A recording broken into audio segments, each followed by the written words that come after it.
are now listening to Random Ramblings with Rob. Yay! Yeah!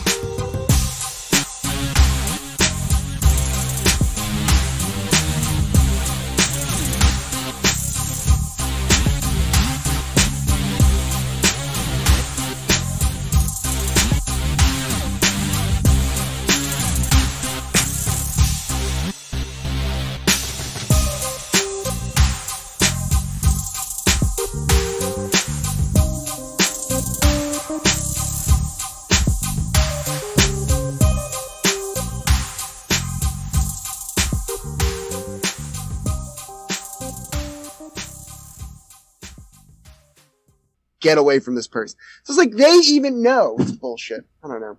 Don't be suspicious. Don't be suspicious. I'm not suspicious. They told me.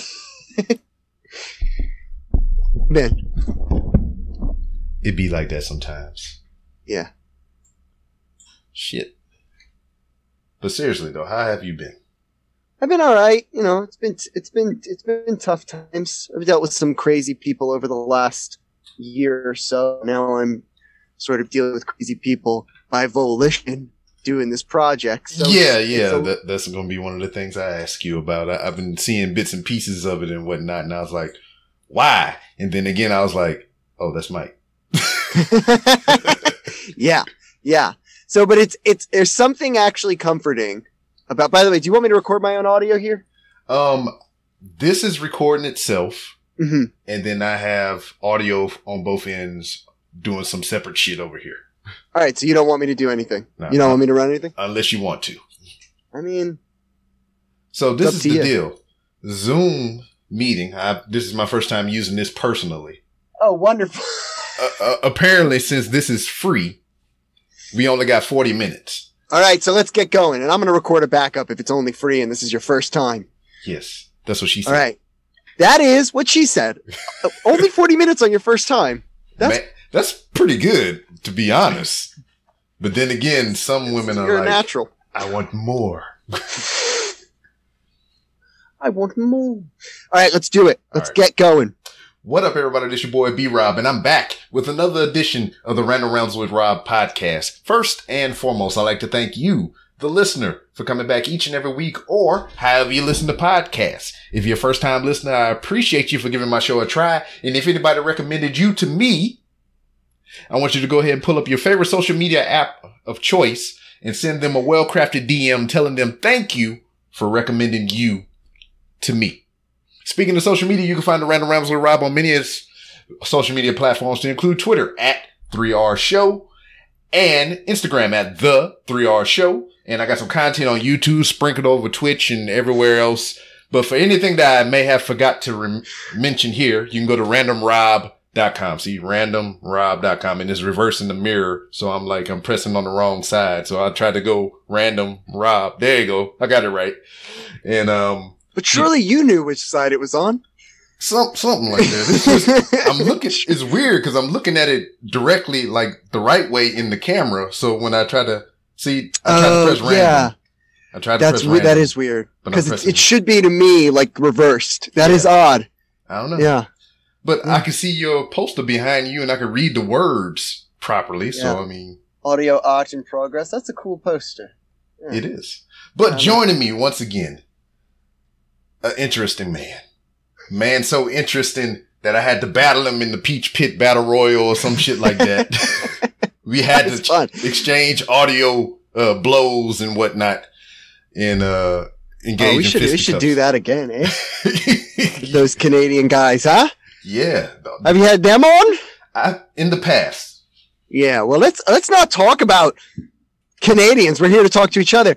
I am so tickled by sprinkling on Twitch. Yes, I love that. That's what I was laughing at before in your intro. I love that. Sprinkling on Twitch. Yes, just I want an app that sprinkles things on Twitch. Yeah, like I can sprinkle my Fabuloso all over the place. Let me get this out of here. Can I tell you I'm a recent convert to Fabuloso? Oh, you've come over. I got my terry cloth and my Fabuloso and I'm just in here. I don't own terry cloth, so maybe I'll have to I also have a terry cloth that I've always thought it's useless, and now that I like Fabuloso, Kind of thinking. See, man. I'll tell you my one claim to fame with terry cloth. Oh, really? I grew up around New York City, and something that was a really easy touristy thing to do as being someone in the city that was harder from being someone out of town was to go, and this was years ago. So before people really knew about conventions, like going to Comic-Con was really cool. And like, going to the Jacob Javits Center to see the car show was also like a cool thing you could do that was like an outing, but you didn't have to go far. And I swear to you, I met the ShamWow guy way before he was popular. He had a section at the Javits Center at the car expo, and he was there and he was doing, and it was in real life, and he was doing it for 8 hours a day, doing that presentation, convincing people. At some point I had like a free sample cut thing of ShamWow. I don't have it anymore, but this was before you knew that it wasn't just some crazy person rubbing a car. But that's my one claim to fame in the terry cloth arena. I mean, it's almost wish that you got him to sign it or something. Well, you didn't know. Like, okay, you can't know that this guy's going to be like an international superstar. You're just there, and this nut job is cleaning a car and telling you how he can clean this car, and he's got a car hood there, and he's rubbing it, and he's squeeging, and he's growing around. He's like, look, and he's doing that, and he's just never stopping, and every person that comes up is doing this. I believe someone I was with bought one of them. But I had a little sample. You got so much swag at these things. It was crazy. You know, you didn't even want it. It became a burden. I think the two things I ever kept, because I went like 2 or 3 times. I went with my brother, went with some family, went with some friends. The only thing I kept throughout the years was Jeep had this awesome, like, terrain course. And you could sign up to go on you couldn't drive, but they would essentially show you all those cool things that you see in Jeep commercials. Like, it can go on a 45-degree angle. And they would do all this stuff with a trained driver.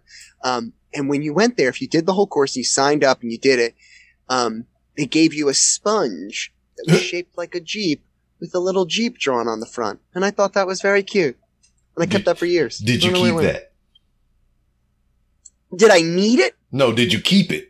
Yeah, I kept it. There's something with swag. If you've ever been I also went to Comic-Con as a professional, before it was very big and, you know, pitched to some people and made some connections there, and had printed a zine from some people I'd met there.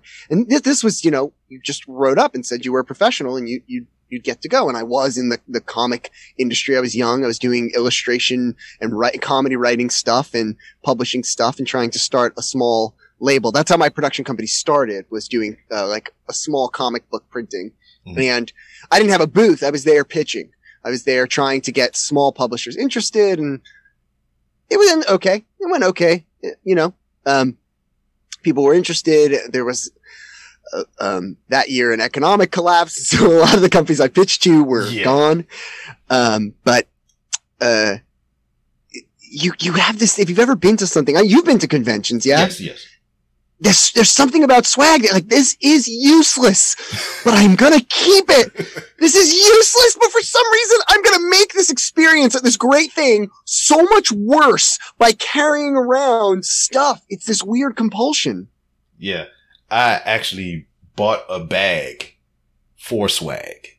Just to carry around the swag. Yeah, because I didn't want to have like 30 different bags and shit like this. I'm not Octodad. I ain't got extra arms or nothing like that. So I was just like, I'm going to get this cool ass Black Panther bag.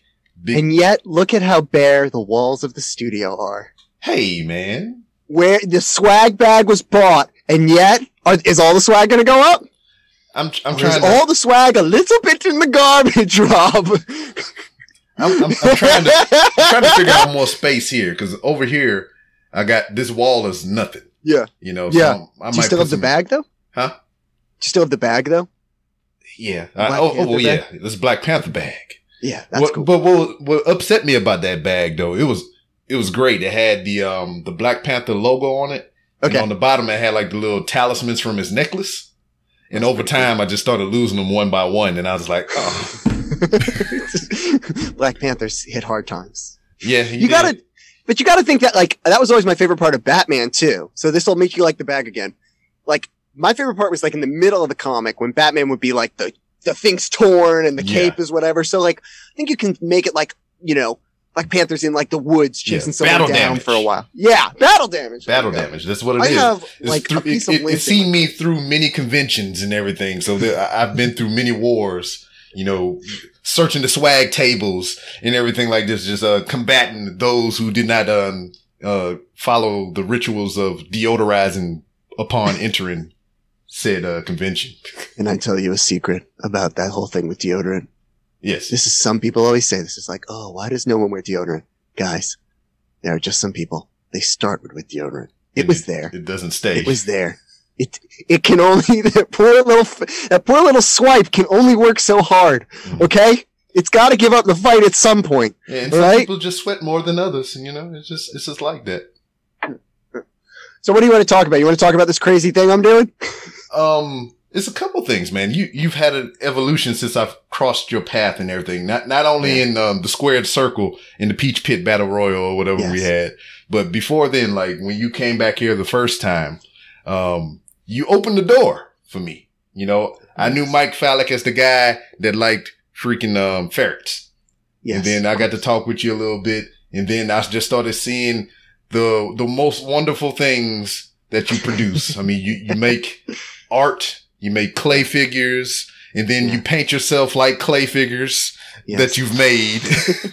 And that character came out of this idea that is like, I wanted to do Frankenstein, and I wrote this script, and I wanted to do this stuff kind of in character and do this comedy. And the idea was that was the look. Essentially that look just came out of, I want to create a different look of Frankenstein, and chiefly with a beard. Chiefly the idea that he would have some sort of bolted on beard or sort of plasticky dead looking beard. And how do you do that with Frankenstein? He still has to look artificial. So that was really where it came out of. And the idea with that Frankenstein was, in the original Frankenstein, is reviled by the society, but he wants to be a part of it. And in the version I had written, he hates society. He doesn't want to be a part. The villagers love him in this version. The villagers think he's funny and entertaining. And so it was meant to be like sort of the life of the stand-up comics that I grew up with, like Dennis Leary and Bill Hicks, and kind of like say like, well, what would that experience be like if that wasn't an act on stage, but a real personality experience?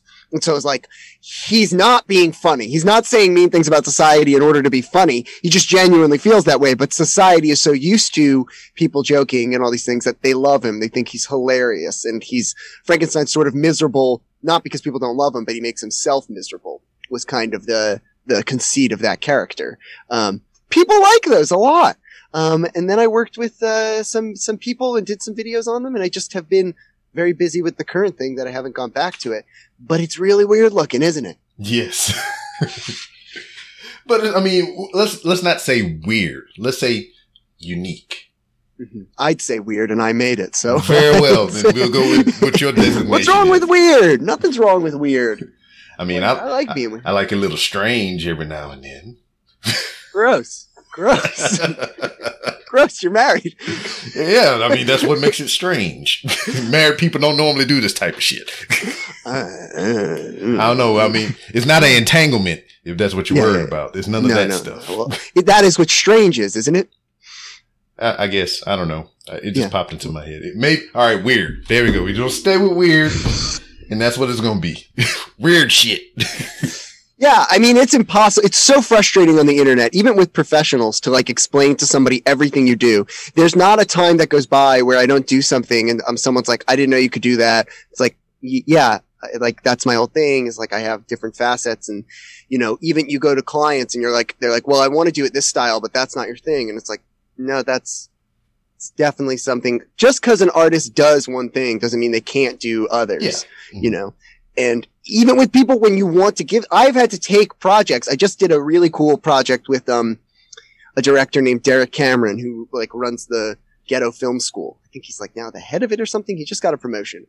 And I took the job because he had this realistic style. He wanted to be animated. And I just did it to be like, oh, like I need to literally take a project to show people I can draw realistically in animation. So otherwise they don't believe you. So did you get paid in exposure? No. Oh, okay, good. No. The infamous exposure bucks. No. Derek Cameron's like a real person. So he paid me, yeah. But, podcasting, think about how many people think that that's I make money off of my podcast. I know you sell merch, and I made a whole documentary in the time that we were together about amateur podcasters kind of ruining podcasting and deciding that, I'm doing this. Essentially at this point, I only do guest spots because I like the people. Yeah. And if I don't like them, I just don't do it. There's a note behind me on this wall that says no more amateurs. That's the big thing. It's like, don't deal with amateur artists if you're an artist. And if you're an amateur artist, try to deal with professional people. That's my advice to artists, as if I know something. Word. So let's talk about this new project that you got going on or whatever. I've seen little glimpses and glimmers of it and whatnot, but color me intrigued. I mean, we're here to talk. So, give me the breakdown. So here's what it is. The way that it works is I'm making a documentary and I'm releasing all the raw footage so that everyone gets all the information without us having to wait, the 2 years that it might take to make this movie. Mm-hmm. So the footage that we're talking about is raw. It's raw footage. So it's long, it's lengthy. And girthy? But yeah, I'd say it's girthy. I'd say it's thick. I wouldn't say girthy. I'd say it's got thickness. I don't know which direction that goes, but it's got a thickness to it. Okay. And so it's about, I had a friend who a few years ago, we stopped connecting, and it turned out that he had gotten involved in some sort of one of these, what are called red pill groups. These are people that believe that women are women are the inferior sex and they're out to get you in some way or another. I mean, these groups, am I a part of that cult too? Because I mean, I kind of.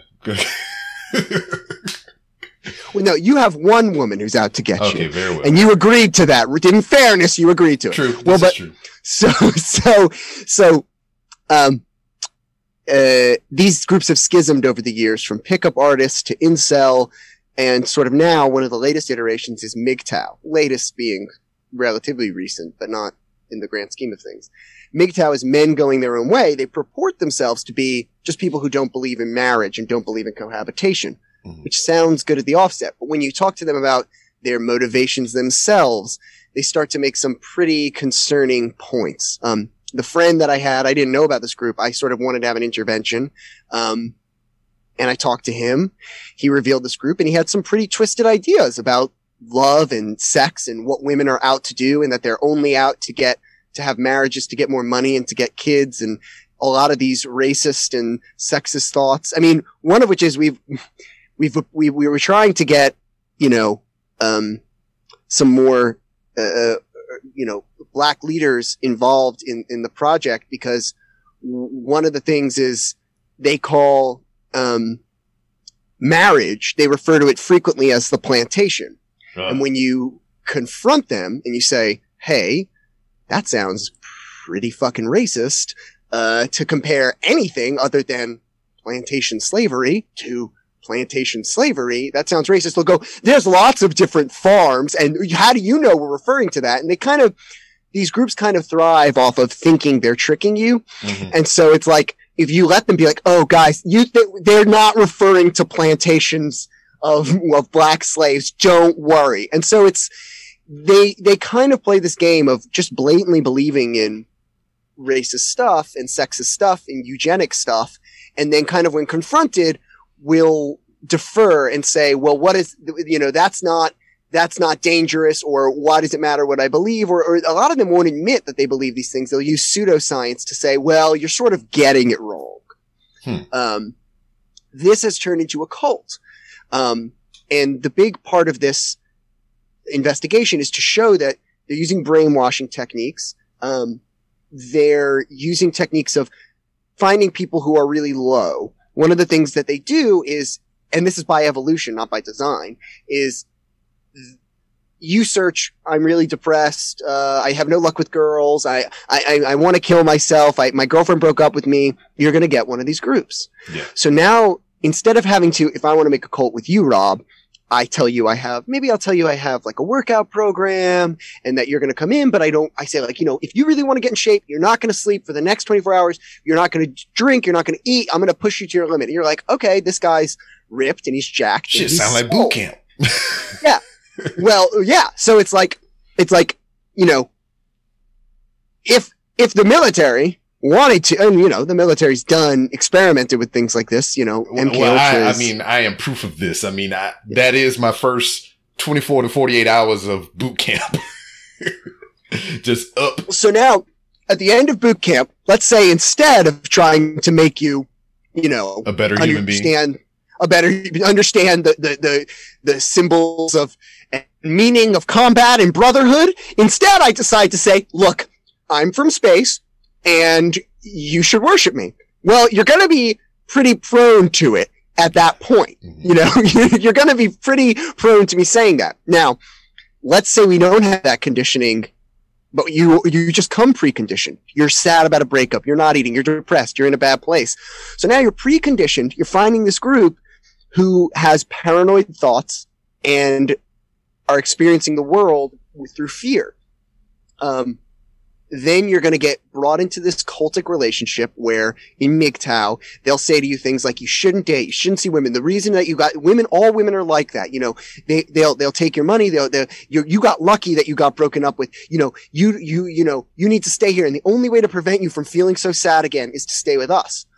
So that's kind of their methodology for doing this stuff. What we've been doing in the project is interviewing cult experts. We interviewed Rachel Bernstein, who as an advisor to ICSA, a really important cult organization that has a really interesting history as well. I just interviewed Rick Ross, not the rapper, or the drug dealer.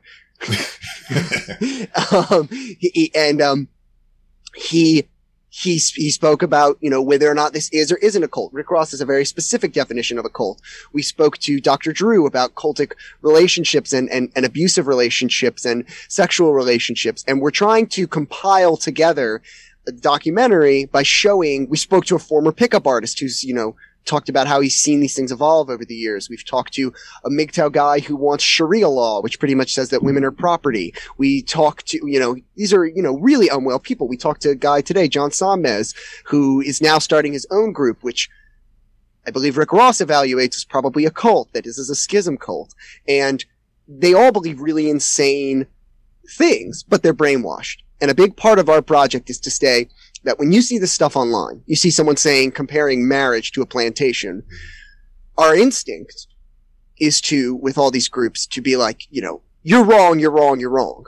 Well, they are wrong, but we're all the same people here. We obviously know women aren't somehow genetically modified to genetically different to insidiously get babies from us. We all know that. We all know that marriage is not at all even slightly close to being on a plantation. We're the same people.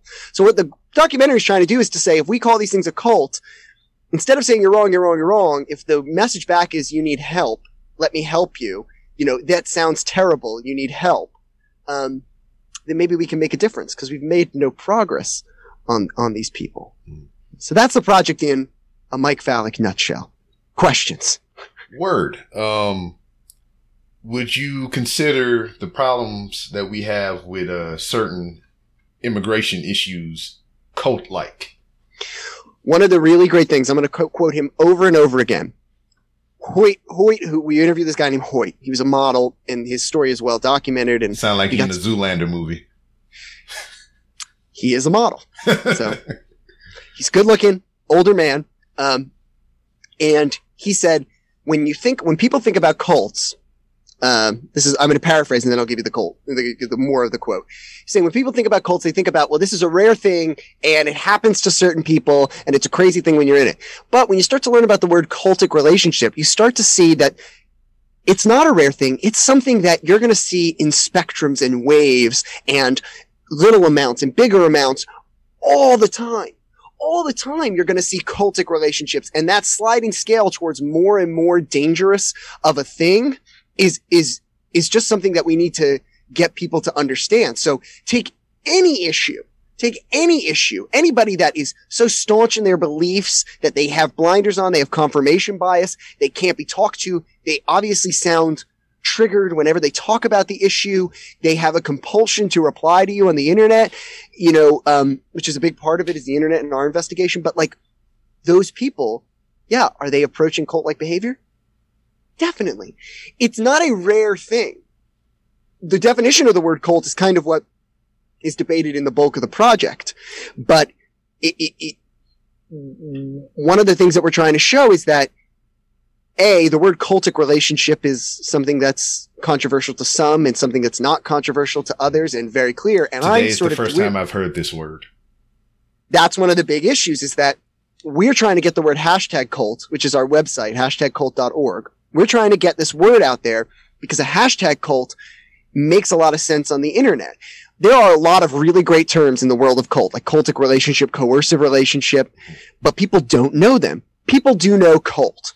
And one of our arguments is, if you sort of start to make better words, get this vocabulary out there in an accessible way, that people will see like, oh shit, this is a cultic relationship. Dr. Drew talks about the cult of two. You know, you talk about somebody who's sort of in an abusive relationship. My partner, Reens, was really very bravely outspoken about her abuse. And she goes, I see more stuff between abuse and cults than I do anything else in cults. When people talk about bad relationships, it's not as relatable as an abusive relationship. And so people know the word abusive relationship. I mean, that's pretty high theory stuff, abusive relationship. We know it. People know the word toxic person. Yeah. You know it. But why do you know it? Because the word is easy, it's accessible, it's easy to understand. So we're trying to kind of help to get this language out there and say, like, are you in a cultic relationship? What can you do to stop a cult? You know, the thing is, can you not question your beliefs ever? What happens if you question your beliefs? If that sort of seems inconceivable to you, you might be in even a slightly cultic relationship. If someone does something bad, are they free of that? You might be in a slightly cultic relationship. And that's kind of part of what we're trying to do too, is make hashtag cult this word that you see like, oh man, flat earth is just a hashtag cult. These people don't really believe any of this. They just can't not believe it because it messes up their safety in the world. Yeah. And some people just like to be different. Well, you know, because I work with a guy that'll argue with you just to argue with you. He just loves to argue and be right. So he'll just attach to whatever little thing or whatever. If it's about Android or Apple, or if it's about PlayStation or Xbox, if it's about this sports team or this sports team, he always has to be on one side opposed to argue so he can make himself right. Yeah. Well, you know, and I'm right about this thing and he's wrong and I want to yell at him. But I think one of the things that these groups do is they rob people who are in that area of having, when they randomly rob, just at random, they randomly rob people who are unique or people who have a certain personality type. Because when we say, well, if you always want to be right and this, that, and the other, and then all of a sudden your friend is like, well, am I in a cult? Maybe. But I think that when you start to decide that it's either totally, you got one thing over here, it's totally fine. This behavior is totally acceptable. And then the other thing over here is, I'm in a cult and I will yell at you. And, you know, they have these stump speeches that cult people work on all the time. And that's what I have this line and I'm going to fight you tooth and nail. There's obviously a huge space in between I'm totally normal and this, but we kind of, when we look at things, we categorize it, right? Like some people just like to be different and some people do just like to be different. When you stop categorizing how close you are to dangerous cult and making little levels, you all of a sudden have to move that line, right? Because like with any abuse, you know, there's a demarcation that we decide. Oh no! The meeting's been upgraded. Oh my goodness. What? That's what it said? So, that's what it said. Oh, it just gave me a GIF. Yeah. Oh, wow. Hallelujah. So. They're loving the cause. That's what's happening right now. So that's the big thing. It's like, are you just a weirdo? Sure, there's just weirdos. But as you start to approach cult, if you all of a sudden decide that only the extreme thing is cult, well then you're gonna start to allow this huge range of acceptable behavior. You know? An act of violence takes very short amount of time. The thing that causes that act of violence is often great and grand. And so saying there's been no violence isn't actually any evidence of abuse. Mm-hmm. Any lack of evidence of abuse. There's a huge range. Look at my hands. Do you see how huge this range is? Yes. If you're in the audio format right now, it's huge. Yes. But like you said, so the driving force within this project was it was somebody you knew, and Totally changed. And yeah, you just dug into it from there, and you're just like, more people need to be aware. Yeah. And it was coincidental that as we started to do this, you know, if you want to know where the people saying all lives matter are, if you want to know where the people kind of denying the importance of any sort of protest, if you want to find the people who are always trying to find the argument that you can't quite say is racist, but it approaches racism or bigotry or anything like that, it's in these groups because that's where they hang out. There was a guy named, we're doing a whole video about Christopher Hassan, who people don't know was a MGTOW. He spent 90% of his time on the internet on MGTOW, on a MGTOW forum. He was stockpiling weapons. He was taking steroids. He was a working Coast Guard. He was doing drugs. He was buying silencers, and he was getting interested in single cell terrorism. Now, he never did anything, which again, act of violence, very small. He never acted on it. He got arrested for drug use, essentially drug possession and, modifying, guns. Yeah.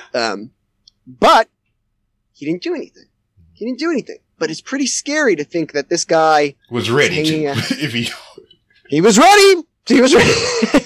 I mean, it's just like your documentary or whatever. You going out there, you gathering your information, you getting all your stuff in a row and whatnot to release this thing. That's essentially what he was doing. He was getting his ducks in a row. He was figuring out how to use this stuff. He was gathering all his freaking pieces and everything. Is like, now I'm gonna release this shit. But he never did. But he never got to that point. It's so interesting. One of the things that we kind of have to touch on in this documentary, maybe at a later date, maybe not a part of this one, but in his case especially, it's so interesting that the FBI and all these, everybody's always concerned about being listened to. And I read through a lot of these court documents. It's like, 4,000 pages. You can't read through all of them. But,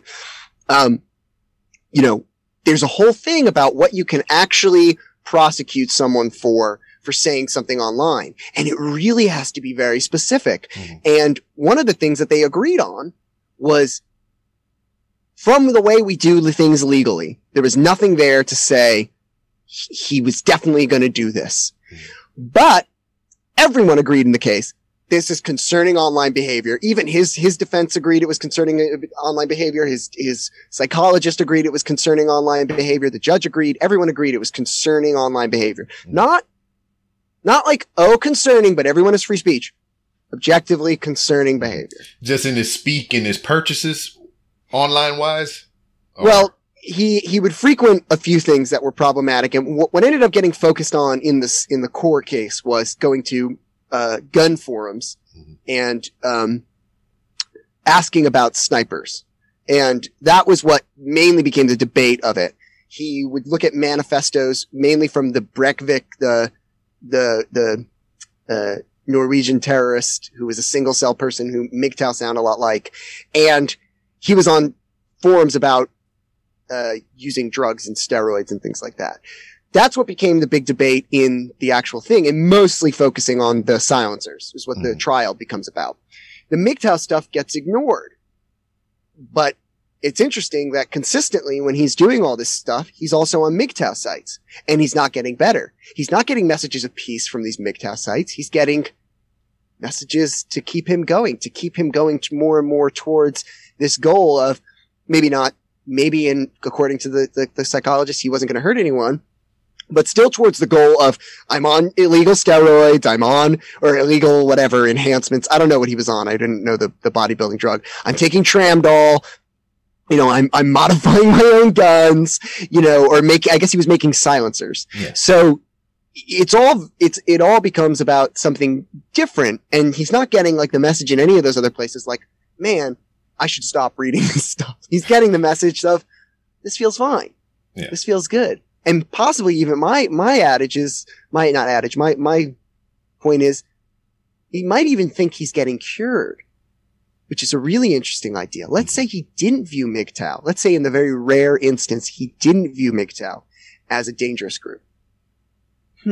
Well, then he's there thinking he's getting cured. And that means he's getting worse from it, which is a big thing with cults, is they tell you they have a cure for something. And yet you get worse.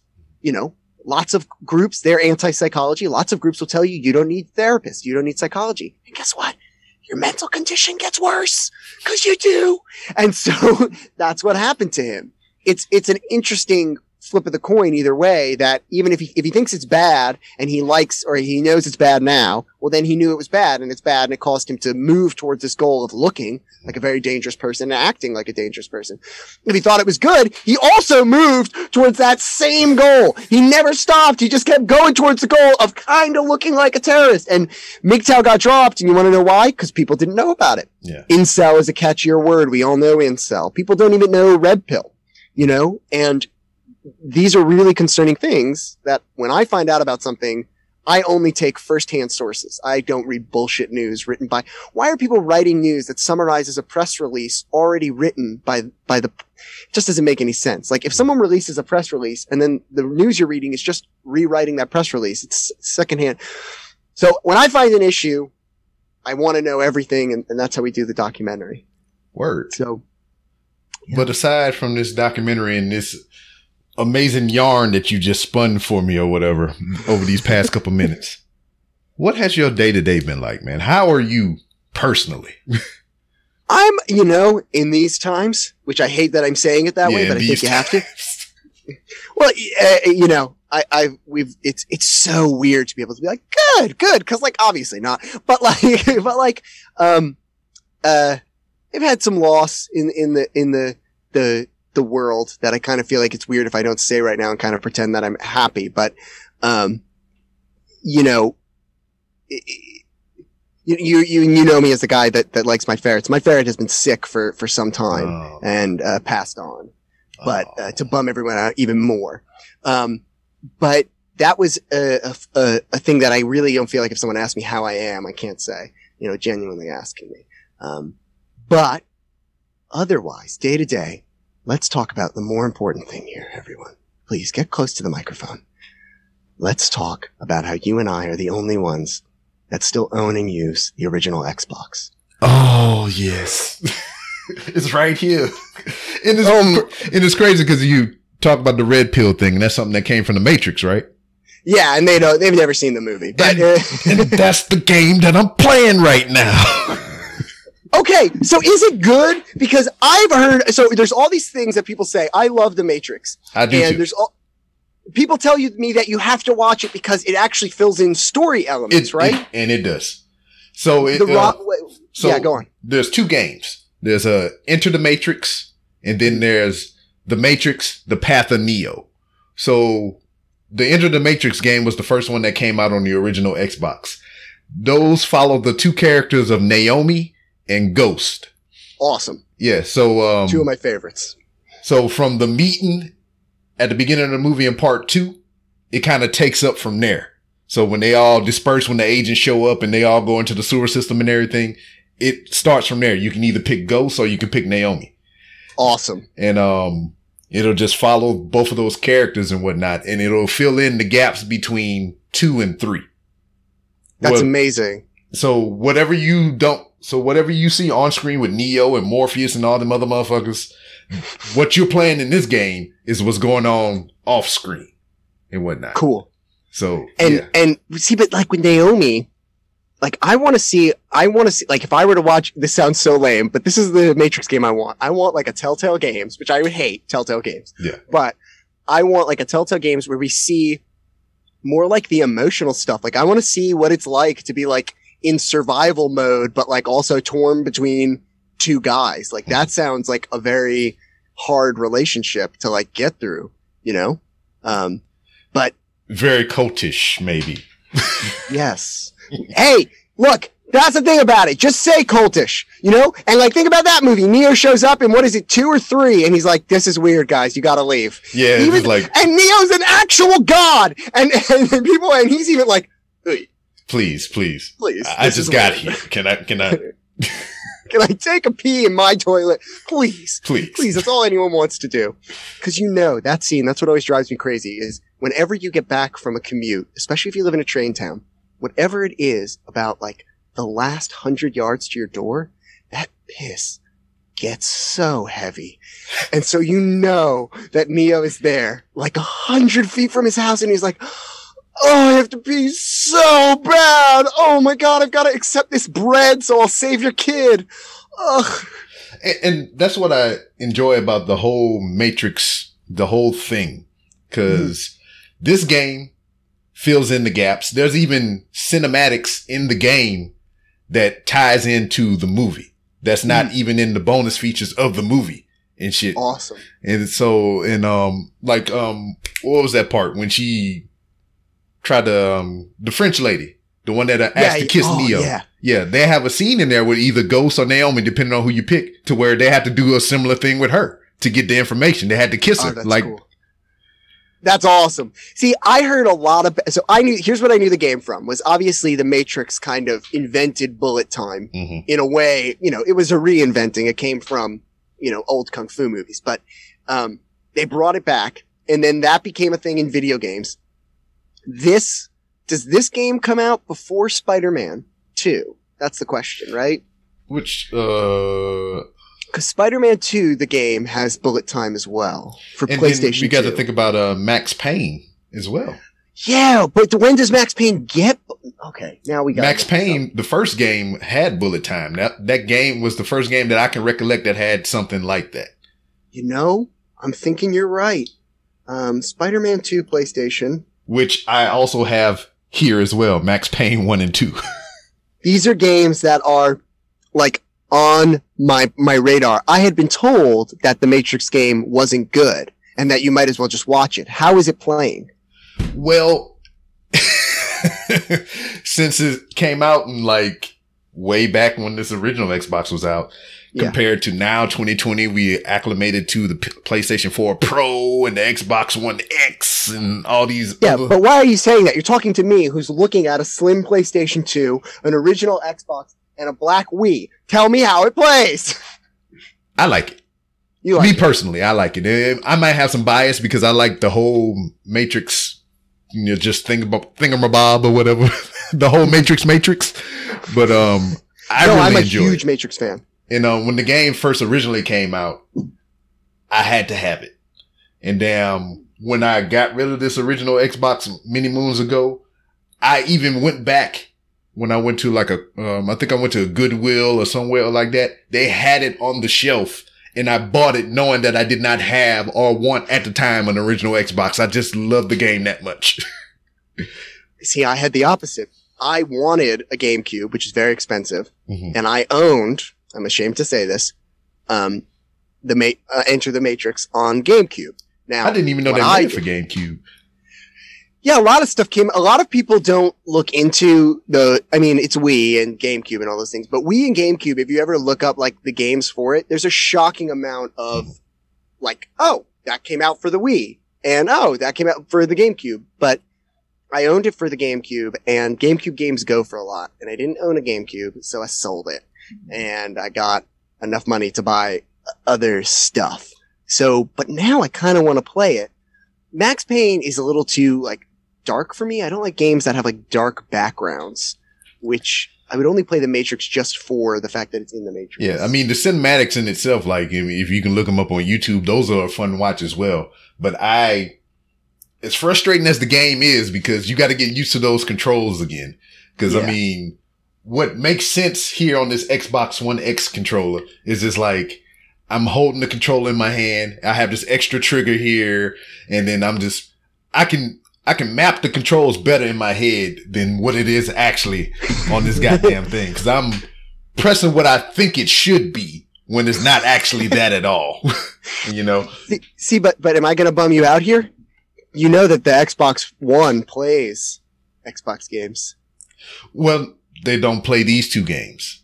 They don't play those two? Dude, whenever they first introduced backwards compatibility, period, that's when I went looking for those games. I was like, oh shit, I'm gonna be able to play the Matrix. And then couldn't play it. And I couldn't play it. I had the 360. Yeah. And then it went to the next Xbox and I held on to those games all the way up to right now until I went to a convention and somebody had original Xbox in a box. And I was like, how much? It was like $100. I was like, $100? I was like, dude, you at a convention. Look around you. And he's like, it's only because I had the original box. I was like, I don't want the fucking box. I want the Xbox. He was like, box. I was like, you can keep the box. I just want the Xbox. And he's like, gosh. $80. And I was like, that's still kind of hard. But then I got on the phone with my wife. I was like, hey, I'm at this convention. And there's this original Xbox here. I already been on Amazon and I looked up other places on eBay. And this is right in line with what they're selling across the board. I'm about to get this Xbox. I'm just letting you know so you don't be surprised. I mean, I'm not asking permission. I'm just telling you that I'm about to get this old ass Xbox that I may put in the corner and never play again, but I just want it right now and I'm buying it. All right, I'll talk to you later. Love you. But how many of those calls happen at the convention? That's my question for your poor wife. Is this the first call of the day? They're like, look, I said I wouldn't buy anything crazy, or is this like look, there's this Thor doll. No. This is the first time I called her from a convention about anything like that for myself. I've called her from many conventions because I seen something that I thought she might like. And I sent her a picture, then I call her to confirm, be like, do you like that? She's like, it's okay, but I don't need it. And I'm like, good. I wasn't going to buy it anyway. But the only other time, hearing how I got my Xbox then. We'll get to that. But the only other time that I asked permission to buy something, and then from that point, just for this particular item or this range of items, that she told me that never again can I buy those things. I bought a replica WWE championship belt. It was my first WrestleMania. That first WrestleMania happened to be on my birthday and everything like that. And she's like, it's your birthday. It's your first WrestleMania. You can go ahead and buy it. I paid $400 and some odd dollars for this. Oh, Rob. Exactly. Hold on. Wait a minute. I'm going to get all my money at worth. For $400, you could have started a wrestling career. Oh, man. It's here. Here. Now that's got to be out displayed. Oh man, it is pretty beautiful. Cool. It is pretty cool. It is like metal. This and big, it is heavy, beautiful. Yeah, heavy. That is replica belt. Plates come out and everything. Jewels, shiny, leather. Smell like a cow ass. It's just. Do you know what I gotta say? A lot of people. This is the thing that I've thought of, with marriage. This is a cult as well. Well, they had a moment, didn't they, where they really dedicated to it being real. Ooh, yeah. Look at that thing. So this is a thing that I think, as a dude, I'm looking at that. It's nice. And I'm thinking about marriage, and I'm thinking about how I have weird knuckles. I can't wear rings. I can't wear watches because I got a weird proportion to my hands. I think not with WWE, something more romantic. Yeah. But I think that's a pretty good, that's the equivalent, isn't it, of like, for guys, the ring. Yeah. If at the wedding, your wife puts on you this big belt, this champion belt, man, that would feel good. Oh, cause I don't think I've ever seen someone interact like this personally with like a belt like that. I never thought about the idea that it's like heavy and like real. Dude, it is. I mean, if you walking around with this bitch, it's just like, why did I even bring this out here? Do you ever wear it? I have worn it. Yes. You think you rarely see people actually, you see a lot of it over the shoulder. Yeah. Cause that's the cool thing. That's how the cool people do it on TV and everything. But I will be the first to tell you, as an owner of one of these big heavy bastards, when I've been to conventions or wrestling shows, I put that bitch on. Because I'm carrying food, I might be carrying a kid, and it's just to have this bitch over my shoulder or just to carry it like a suitcase like? No, that's not the move.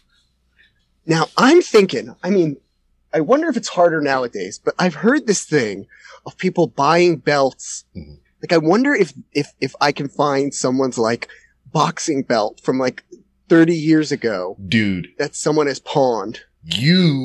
If you want the original thing, maybe you're going to have to do some searching and whatnot. But you can literally get any belt that you want, that you have ever seen on television, advertised in a sporting event. You can get any kind of belt that you want right now here in 2020. There's people that, overseas that do them for real cheap. Then they got, reputable belt people on, Facebook. I'm in a couple of the groups and everything, cause I like a lot of the custom stuff. I feed, as my friend Chase would say, not the bank, feed my eyes. Cause he like food a lot. And anytime we go out of town, he has this big Google map list that he sends me. He's like, hey, you in Albuquerque, right? Here's a list of restaurants in Albuquerque that you need to go try some food. And whenever you go try this food, I need you to text me pictures so you can feed my eyes. That's how he is. So that's what the belt forums are for me. I know I can't have any more. So I feed my eyes. I just like, oh, that's a nice belt. I'm thinking I could get into that too, because I for years, and I asked you this, I really want to get into wrestling as a thing. I see people doing it. I'm not, I just don't know why it doesn't happen. I've tried. It just is, in modern wrestling especially, it's something to do with the aesthetic across the board in general. It doesn't hit me, but it's like, I like luchador look things, and I don't. But it's the language barrier sometimes. I think that's a big part of it. Is like, I had a whole thing where I think I've talked to you about it, where they showed a video of a guy winning some wrestling thing and he cried as if he had actually won in wrestling. Like, not as if it's a story. You know what I mean? Well, see, I can kind of speak to that in a way to where, like, it's almost that for you to be booked in a situation to win this, for somebody to write it out, this epic story for you to hold this in your possession, to be the champion of that company. I mean, behind the scenes, that puts a lot on you. It puts you in a leadership position because you are holding this belt as the front runner of our company and you are representative of this company. So you have a lot of responsibility, as in your locker room leader.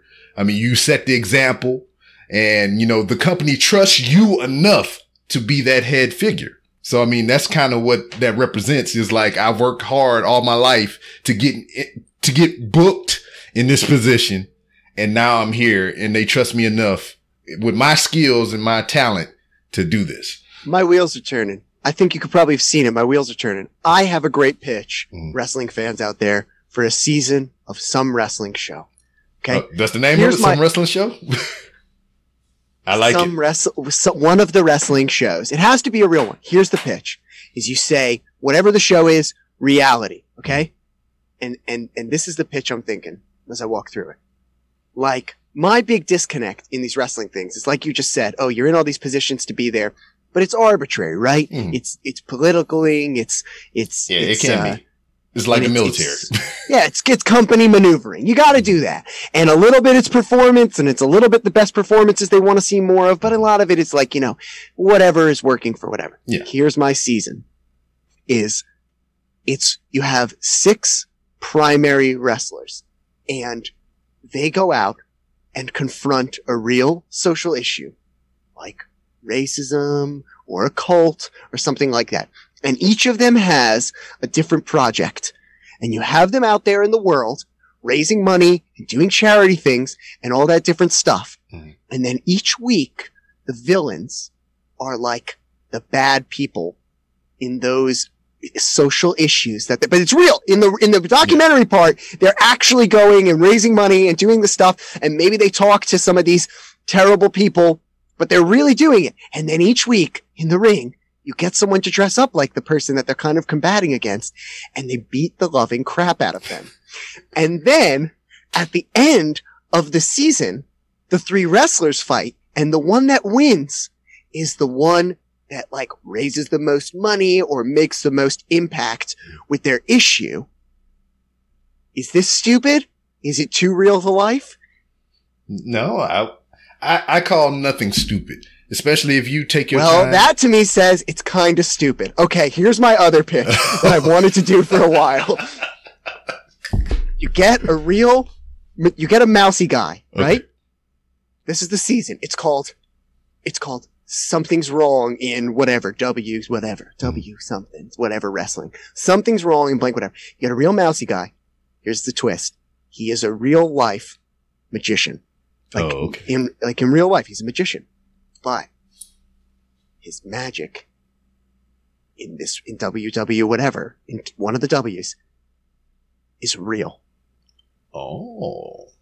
And he fights people. He does some punches and stuff and things like that, but he fights people with magic. He does some weird trick and he flashes smoke and all of a sudden the guy just flies backwards. So when you say his magic is real, is it wrestle magic? Yes, it's wrestle magic. Yeah, because I mean, there's instances of a lot of wrestle magic or whatever. You know, they got the little fireballs that they throw with the little torch paper and everything. They got the daggone shit. We had Kane and the Undertaker use fireballs and lightning and shit. So I mean, there's a lot of wrestle magic out there that he can have at his disposal. It's a known thing already, is what you're saying. Yes. But what I'm saying is that the primary way he hurts people, because it's a performance, right? You're still going to get to see someone do like flips and stuff. Mm-hmm. Is like, he goes like, blah! And the person just flies. They just shoot back and they're tumbling over and stuff. And that's the primary attack that they're doing, is like shooting magic out at them. Now, I don't know. I know you're not too into wrestling, but you can. Want to be. But you can look up a lot of this independent wrestling. You know, I'll probably find you some clips later to where people are doing force chokes like Darth Vader and shit in the wrestling ring. You know, so that's what I want. Yeah, that's what. Honestly, wait, hold on. Honestly, why don't they do? Because now garbage companies own Star Wars. Why isn't there just Star Wars wrestling? Oh God, you just triggered my Cortana. Oh gosh, she's just looking up movie theaters for Star Wars. Oh no, Star Wars Cortana, the ultimate battle, Master Chief and and Darth Vader. Oh, I got something else for you in the kin of wrestling. Okay. Get my headphones pulled up. His headphones are off. Now come on, you own 2 belts. I like how you were like, I can only own 1 belt, and then you own 2 belts. Now, see, this was the caveat, though. She said I could not buy any more belts. Someone gave this to me. And immediately when I received it, hey, I want you to know I'm at WrestleMania right now. I'm in New York. I met up with my homeboy Anicelli and whatnot. He do wrestling is trash with me. And I was like, hey, I got a belt. I didn't buy it. Somebody gave it to me. You know Nick, right? He been to the house. We've been to wrestling shows together. He had this belt and he didn't want it no more and he gave it to me. So I got it. Okay. I just want you to know that I did not pay for it. All right. So on the real, because everyone knows this, I don't want to hurt people as well, but you know that like lightsaber fighting is also fake. Yes, yes. So why isn't there Star Wars wrestling? There is in some venues. It's just not very popularized. I mean, you can find it on the internet. Where there's a will, there's a way. Because you know that like one of these Disney parks is going to have some lightsaber. Oh my goodness, spinners. It has spinners, everyone, so that when Rob stops wrestling, the wheels keep wrestling. Oh my god! When the wheels stop wrestling, you know that there's some action show at a Disney park. There's got to be with people pretending to lightsaber fight. So why aren't they just selling out coliseums with lightsaber fights? I don't know. I mean, there are tournaments that they hold across the globe and whatnot. It's just, this is what I don't get. I mean, cornhole, the game, the hole in the wood with the 3 bags and you're throwing them. It's on ESPN Ocho. They have sponsors. They have all this other shit. There's another game to where they have, it's almost like a cross between curling and bowling with a little bit of a pool in it. I don't know how to explain this shit. That's as best as I can come to it. But you're talking about tabletop shuffleboard? No, not shuffleboard. Where they throw the thing? No, it's like the dude, he has the ball. Okay. And he do it like a bowl, but they have other balls and stuff on the thing, and he had to weave that ball through other balls to get close to another ball. It's almost like horseshoes or some shit. But is it bocce ball? Maybe. I don't know what the fuck it is. Bocce ball is usually on either like sand or grass. And someone throws out a ball and then you have to get it like close to that ball or something. It sounds like that. But it was like a whole bunch of balls, and the dude just he was all professional. He had his little collared shirt and shit, and he rolled it, and the ball did a little curvy, twisty thing, and it went through some other balls without touching it, and it came close to another ball, and it had balls all over the place. It sounded like a Saturday night in the barracks. I don't know. What's your opinion on things that are like sport versus game? What's your thoughts there? Sport versus game. Like what sport versus athletic competition is bocce ball, which is what I think like what we were saying, like cornhole compared to football or something like that. Well, yeah, I guess how do you compare cornhole to football? I love cornhole. Is it a sport? That's the question. If you get paid for it, it's a sport. If somebody is taking enough time out of that company's money and all this other bullshit to pay you to sit there and throw freaking bags of beans or whatever the fuck they put in there into a hole on the opposing side, that's a motherfucking sport. If it's televised and they got goddamn team jackets and coats and fucking they're wearing the little wrist things like they got carpal tunnel and everything, and they tossing bags, it's a goddamn sport. I agree with you. I'm fully on board with that as well. I don't particularly like cornhole as a game.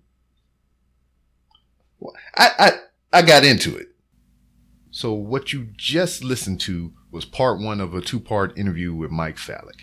We covered a various amount of freaking topics and everything. One of which we ended on with was what sports are really sports and everything like that. We pick up in part 2, which you can also view on YouTube. Go to the 3R Show YouTube and you can get basically a preview of next week's episode in the visual format. So I have part 1 and part 2 recorded, and it is up on the YouTube page. So check it out if you want to get a sneak peek of next week's episode. I mean, when I make these video episodes, they come out before the podcast episode because I record so many podcasts at a time and everything. So once I get the videos, I shoot them right up. Matter of fact, today, as I sit here and I record this, I'm going to be putting out another video episode on the YouTube page featuring Dan Dinkins of the Starting 5 podcast. We talk about music and how we deal with life during these trying times and everything. So that's going to be another interesting interview that's going to be up on the 3R Show YouTube page. So go ahead over to YouTube, subscribe, hit them notifications. I sound like an ad on YouTube, just how those professional YouTubers do it. You know, like and subscribe. Hit the button, cling the thing for freaking updates and shit. But anytime Mike Fallek is on the show is a thorough hoot and everything. So I hope you enjoyed this episode, and I hope you enjoyed the episode that's yet to come. Also, episodes that are yet to come, I have got to talk to Abdul Malik. He is one of the graphic designers behind some of the great pieces that you've seen WWE post for their Saudi Arabia shows and whatnot. So he's a big component of those shows over there when they go do the Riyadh shows and all those other things like that. So look forward to that. You can also see that interview now on the YouTube page. So go over to YouTube, 3R Show, type it in the search bar, and you'll find me and Abdul, and you can see that interview. That'll come out after the Mike Fallek podcast. So yeah, man, if you want the preview, it's there. You just got to sit in front of your screen and watch it. But if you a high preppy motherfucker and you pay for YouTube Premium or Red or whatever the fuck they call it now, you can just put it in your pocket, close it down, and then you can just listen to it like it's a podcast. So that's if you're on the high end of the spectrum and whatnot. So yeah, but stay tuned for part 2 of this interview with Mike Fallek. Sports, or is it not sports? That's going to be the topic of discussion for that. So yeah, I felt like I was in a ladder match this weekend because we got hit by the homeowners association for having mildew and scum on the side of our house, which is way the hell up there on top of the house. So I don't know how they finding the shit out. Is they pulling over on the curb and they're just damn scaling the side of my house and checking for mold when I'm not there or whatever. So I don't know how this process works, but I think the homeowners association is a piece of shit, you know, governing how I freaking take care of my shit, you know. I mean, I granted it needed to be cleaned and everything, and I'm glad that they brought it to my attention because I had to go to Home Depot, and run a damn 12-foot ladder. Felt like I was in a WWE ladder match and shit, and scale the side of my house and spray mildew blocker and degreaser, whatever the fuck, on the side of my house. I had to go up in the second floor windows of my house and hang out of the goddamn window and wipe my windows down and do all this other extra shit that I wouldn't have thought of doing edgewise. But what is the purpose of the homeowner association other than to snitch on motherfuckers? You know, I've seen houses that have been in disarray for many months, many weeks and everything, and nothing has seemed to be done about it. But I'm getting notices and knocks on my door. I ain't getting no knocks on my door because the motherfucker knock on my door, we're going to have an issue there. We're going to have the same conversation that I'm bitching about right now on this recording. But damn, what happens to those people? What the homeowners association threatening you about? Oh, we'll take away your amenities and all this other bullshit. What amenities are you providing me? You're not cutting my grass. You're not repairing my fences whenever they get jacked up by wild animals or whatever the case may be. You talk about goddamn, we ain't gonna have access to the little community pool and the little thing in there. I don't give a fuck. I got a pool in my backyard, so I don't never use your shit. Then the playground down the road, we can't go play on the playground. My son is about to be 18 years old. He ain't going to play on the playground. I have a 10-year-old, but she don't like to really go outside that much because it's too fucking hot. And then in the wintertime, it's too freaking cold. Well, not really here in Texas, but still, you know, what I'm saying is the playground ain't getting used. So I don't give a fuck about you yanking your amenities or whatever. Matter of fact, you can yank my amenities if you daggone cut off the goddamn fee that you charge me for not doing shit. You ain't doing shit. You ain't providing me a service. You just sitting here sending me, you wasting paper, sending me shit and getting on my goddamn nerves. Anyway, fuck the homeowners association.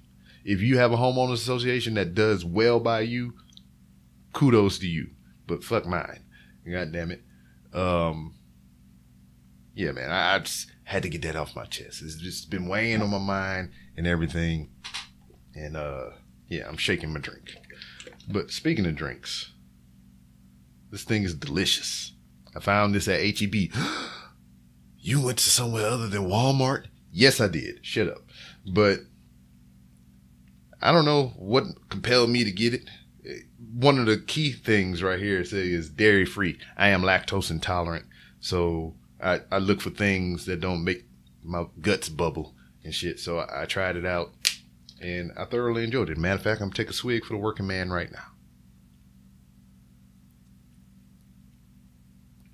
If you're watching Genius, go ahead and shoot me an email, mail@randomrob.com. Let's talk some sponsorship because I thoroughly enjoy your product. Speaking of products, you can go ahead and check out the sponsors at Hooks, Rubs, and Spices. So go to hooksrubsandspices.etsy.com and you can get 15% off your order with promo code RANDOM. Also check out Poddex. It's a wonderful tool for your podcasting tool belt. So you can go to poddex.com and use promo code RANDOM. You can also get 10% off your order. Everybody wondering where the Blue Chew ads are at. But those will be back in September. I had to get a hold of Blue Chew and everything because, you know, everything is in disarray because of the pandemic and shit. So we struck another accord and whatnot. And September, we're going to start those Blue Chew ads, baby. We're going to freaking have the sexy time music. And you going to get the voice back. And we're going to talk ever so gently and sensually about Blue Chew, baby. You know what I'm talking about. You like how that hit your ears. You like how my voice is reverberating through your ear holes or through your speakers right now. But I don't even know if my sound effects was playing just then. But yeah, those are coming back.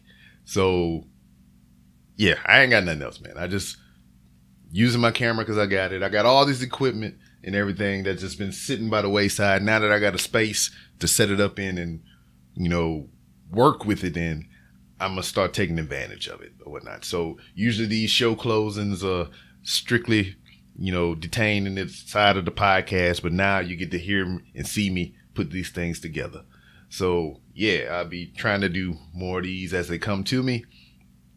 And shenanigans. Boom. Anyway, you can follow me on Twitter at 3R Show for any general updates and shenanigans pertaining to this podcast. You can follow me on Instagram at the 3R Show, to where you can watch me walk through the hollowed halls of Walmart and get into shenanigans. I might pop up in HEB and get some of this genius drink, which is very delicious. Sponsor me. Yeah. You can also go to the YouTube page that I've been plugging. You can see some of these interviews that you're listening to, and that helps support the show. Hit subscribe and shit. Subscribe. And yeah, I'm just trying to implement a lot of things for the community. If the Random Ramblings with Rob has a community, I want to hear from you. I want to reach out to you and whatnot and talk and just have fun and have camaraderie and shit like that. So I have a Discord that is up and running, a server that you can join. There'll be links in this show description.